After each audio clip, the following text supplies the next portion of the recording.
Hello guys, അസ്സലാമു അലൈക്കും. Welcome to another video, Shahazain's vlog. നമുക്കിന്ന് സ്പൈസി പഴംപൊരി ഉണ്ടാക്കിയല്ലോ. അതിന് വേണ്ട പഴം ഇതുപോലെ കട്ട് ചെയ്ത് വെക്കുക. പിന്നെ സവാള, വേപ്പില, പച്ചമുളക്, ഇഞ്ചി, മൈദപ്പൊടി, കടലമാവിൻ്റെ പൊടി, അരിപ്പൊടി, ഈ 3 പൊടികളാണ് വേണ്ടത്. നമുക്ക് വേണ്ട ഇൻഗ്രീഡിയൻസ് ഒക്കെ ഇതാണ് കേട്ടോ. പിന്നെ 1 കപ്പ് മൈദപ്പൊടി എടുത്തിട്ട് അതിലേക്ക് നമുക്ക് അതേ അളവിന് തന്നെ നമ്മുടെ അരിപ്പൊടി ഇട്ട് കൊടുക്കുക. ഒന്ന് ക്രിസ്പി ആവാൻ വേണ്ടിയിട്ടാണ് നമ്മൾ അരിപ്പൊടി ചേർത്ത് കൊടുക്കുന്നത്.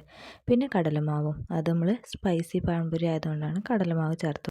പിന്നെ അതിലേക്ക് നമ്മൾ ചോപ്പ് ചെയ്ത സവോളയും കറിവേപ്പിലയും പച്ചമുളകും ഇഞ്ചും ഒക്കെ ചേർത്ത് കൊടുക്കുകയാണ് കേട്ടോ. പിന്നെ അതിലേക്ക് വേണ്ട ഉപ്പും കൂടെ ചേർത്ത് കൊടുക്കുകയാണ് നമ്മളിനി ഇതിലേക്ക് ഒരിത്തിരി മുളക് പൊടിയും മഞ്ഞൾപ്പൊടിയും കൂടെ ചേർത്ത് കൊടുത്തിട്ട് ആവശ്യത്തിനുള്ള വെള്ളം ഒഴിച്ചു കൊടുത്തിട്ട് മിക്സ് ചെയ്യണം കേട്ടോ. കൈ വെച്ച് തന്നെയാണ് നമ്മൾ മിക്സ് ചെയ്യണത്. പിന്നെ നമ്മുടെ ചാനൽ ആദ്യം കാണുന്ന കൂട്ടുകാരാണെങ്കിൽ ഒന്ന് ലൈക്ക് ചെയ്യുക, ഷെയർ ചെയ്യുക, സബ്സ്ക്രൈബ് ചെയ്യുക. പിന്നെ തൊട്ടടുത്തുള്ള ബെല്ലും കൂടെ ഒന്ന് ക്ലിക്ക് ചെയ്യട്ടോ.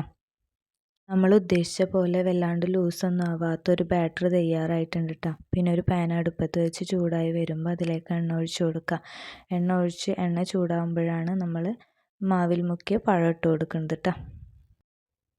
ഒരു ഭാഗം വേവായി വന്നപ്പോൾ നമ്മളത് മറിച്ചിട്ട് ഇതേപോലെ 2 വശം ഒരുപോലെ ആയിട്ടുണ്ടെങ്കിൽ നമുക്ക് കോരിയെടുക്കാം കേട്ടോ.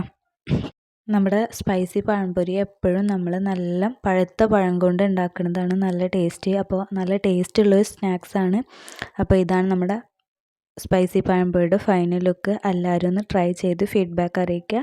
ഇൻഷാ അല്ലാഹ് മറ്റൊരു വീഡിയോ ആയിട്ട് കാണാം. അസ്സലാമു അലൈക്കും.